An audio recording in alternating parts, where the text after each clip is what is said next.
سر منڈوا دیا، اب پھر کیا کریں؟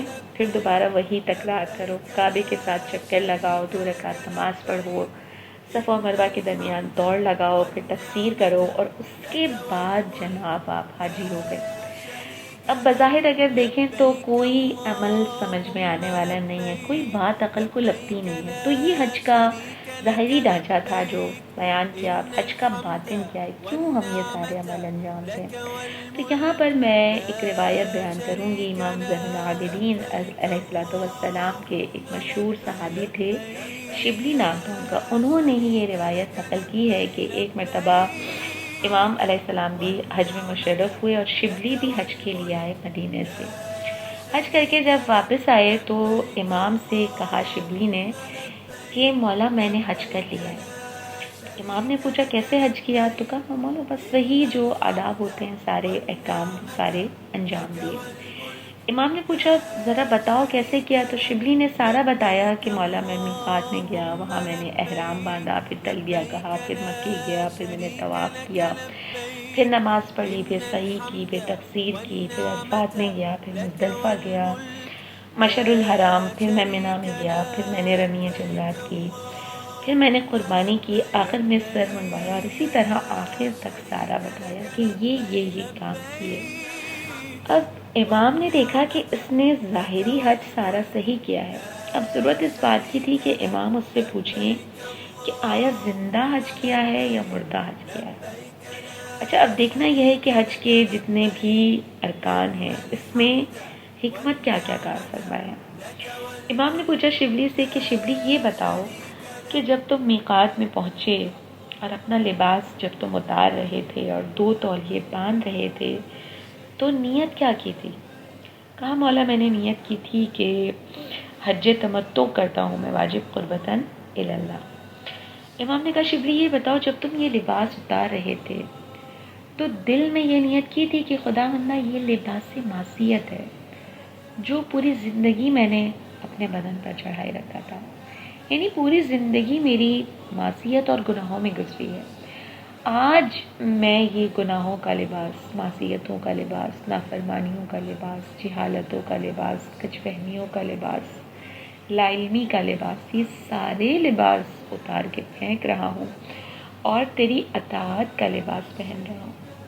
کیا یہ نیت کی تھی؟ شبلی نے کہا نہیں مولا یہ نیت تو میں نے نہیں کی تھی۔ امام نے فرمایا شبلی تیرا حج نہیں ہوا۔ پھر امام نے پوچھا شبلی یہ بتاؤ کہ جب احرام باندھ لیا تو پھر تلبیہ کہا؟ کہا ہاں مولا تلبیہ کہا۔ امام نے کہا شبلی یہ بتاؤ کہ جب تلبیہ کہا تو کیا صرف 2 ہی تھے، یعنی فقط تم تھے اور تمہارا خدا تھا، یا بیچ میں کچھ اور بھی تھا؟ شبلی نے کہا نہیں مولا ایسا تو نہیں تھا، میں تو قرأت اور تجوید کے اصولوں کے مطابق لبیک اللہم لبیک زور سے بلند آواز سے کہہ رہا تھا۔ امام نے کہا پھر تم ان چیزوں کی طرف متوجہ ہی نہیں تھے، یعنی تم اس قابل ہی نہیں ہوئے کہ لبیک کہہ سکو۔ لبیک کون کہتا ہے؟ جس کو آواز آتی ہے۔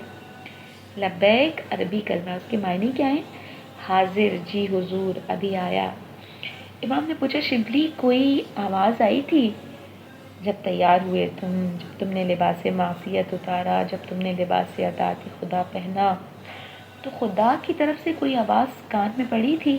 کہا نہیں مولا۔ کہا پھر کس کو کہا لبیک؟ شبلی تم مہمانی خدا ہو اور یہ جو تم کہتے ہو لبیک اللہم لبیک، یعنی خدایا میں نے سن لیا، تو نے بلایا میں حاضر، سن کے کہو لبیک، آواز آئے۔ آواز کیوں نہیں آئی؟ کیونکہ لباس معصیت نہیں اتارا، تم نے فقط اون کے کپڑے اتارے ہیں، وہ لباس معصیت ابھی تک پہنا ہوا ہے، آواز کہاں سے آئے گی؟ آواز اس وقت آئے گی جب تم یہ سب کچھ اتار دو گے، دور ہو جاؤ ان ساری چیزوں سے اور اپنی زندگی پر ایک نظر کرو کہ یہ جو 30 40 50 سال زندگی کے گزار آیا ہوں کہاں گزارے ہیں۔ ایک ایک سوچ کر اسے اتارتے جاؤ، یہ کیا ہے، یہ کیا ہے، یہ بھی کیا ہے۔ ابھی تو کانوں میں سیسا ٹھوسا ہوا ہے، لبیک کی آواز کہاں سے آئے گی؟ جو کانوں میں انگلیاں دے رکھی ہیں اسے نکالو، کان بند ہے تمہارے، کس سے؟ معصیت سے، گناہوں سے، غفلت سے۔ ان سب چیزوں کو کانوں سے نکالو گے تو پھر جب لبیک کی آواز آئے پھر تم کہنا لبیک اللہم لبیک، پھر چلو خدا کی طرف، پھر کسی اور طرف توجہ نہ جانے پائے۔ لبیک یعنی حضور مسلسل، حضور کٹنے نہ پائے بیچ میں، مسلسل لبیک لبیک کہتے رہو۔ اچھا اب کہاں پہنچ گئے تم؟ حرم کے قریب پہنچ گئے۔ اب قریب پہنچ گئے تو اب لبیک ختم کر دو۔ اب کیا کرو؟ اب آؤ اور یہ پتھروں کا جو مرکز ہے، اور دیکھو یہ ظاہر میں پتھروں کا مکان ہے لیکن زمین پر وحدت خدا کا مظہر ہے یہ، اس کے ساتھ چکر لگاؤ۔ پھر امام نے پوچھا کہ شبلی جب چکر لگا رہے تھے، کعبے کے گرد طواف کر رہے تھے، تو نیت کیا کی تھی؟ آیا یہ نیت کی تھی کہ اب جو حرکت بھی میں انجام دوں گا وہ خدا کے لیے ہی شروع کروں گا اور خدا کے نام پر ہی ختم کروں گا؟ یعنی اب میری زندگی جو گزرے گی، بقیہ زندگی کس کے گرد گزرے گی؟ فقط اور فقط خدا کے گرد۔ یعنی اب باقی ساری زندگی کا جو چکر ہوگا وہ صرف خدا کے لیے ہوگا۔ اچھا اب جب چکر لگا لیے تو اب تم اس قابل ہو گئے ہو کہ مقام ابراہیم کے پیچھے آ کر کھڑے ہو جاؤ اور 2 رکعت نماز پڑھو۔ کیوں؟ اس لیے کہ ابراہیم خلیل خدا ہیں، ابراہیم کا ایک مقام ہے، ابراہیم کی جگہ پر کھڑا ہونا یہ اور بات ہے، اور ابراہیم کے نقش قدم پر قدم رکھنا یہ اور بات ہے۔ یعنی تم قدم رکھ رہے ہو کس پر؟ نقش قدم ابراہیم پر۔ اور معلوم ہے ابراہیم نے کیا کیا؟ آپ کو مثال دوں تو ایک پریزیڈنٹ ہوتا ہے کسی مملکت کا، تو وہ اگر چلا جائے اور اس کی جگہ کوئی دوسرا آدمی آ جائے تو یہ نہیں ہوتا کہ جانے والے کی ایک کرسی ہے، اب اس کی ایسا نہیں ہے، اب اس کی بہت ساری ذمہ داریاں بھی ہیں۔ آپ کو یہ مملکت چلانی ہے، اس کا دفاع کرنا ہے، لوگوں کی مدد کرنا ہے، ملت کو سنبھالنا ہے، یہ بہت عظیم ذمہ داری ہے جو تمہارے کندھوں پر آ پڑی ہے۔ خوش نہ ہو جاؤ کہ ابراہیم کے مقام کے پیچھے آ کر کھڑا ہو گیا ہوں تو بس جی میں کسی مقام پر پہنچ گیا ہوں، نہیں، بلکہ اب تمہیں نقش قدم ابراہیم پر چلنا بھی ہے۔ یعنی اب تمہیں بت بھی توڑنے ہیں، اب تمہیں نمرودیوں کو بھی للکارنا ہے، اب تمہیں کعبۃ اللہ بھی تعمیر کرنا ہے، اب تمہیں اسماعیل بھی قربان کرنا ہے، اب تمہیں اپنے اہل و عیال کو لے کر صحراؤں میں بھی گھمانا ہے۔ یہ سارے کام تھے جو ابراہیم نے کیا۔ سب سے بڑھ کر یہ کہ اب تم اس قابل ہو گئے ہو کہ اگر اس جہاد میں، راہ خدا میں نمرودی طاقتیں اگر تمہیں آگ میں بھی پھینکنا چاہیں تو تم آگ میں بھی کودنے کے قابل ہو گئے۔ کیوں؟ کیونکہ نقش قدم ابراہیم پر آ کر کھڑے ہو گئے۔ تو امام نے فرمایا شبلی یہ ہے مقام ابراہیم۔ اور اب اس کے بعد دیکھو الہی اور انسانی قدروں کے 2 پہاڑ تمہارے سامنے ہیں، اور پہاڑی طے کرنا اتنا آسان نہیں ہوتا۔ ہموار زمین پر چلنا آسان ہوتا ہے، ڈھلوان سطح میں اترنا آسان ہوتا ہے، لیکن پہاڑی پر چڑھنا مشکل ہوتا ہے۔ صفا مروہ دیکھنے میں 2 پہاڑ ہیں، لیکن حقیقت میں کیا ہے؟ الہی اور انسانی قدروں کی 2 چوٹیاں ہیں یہ۔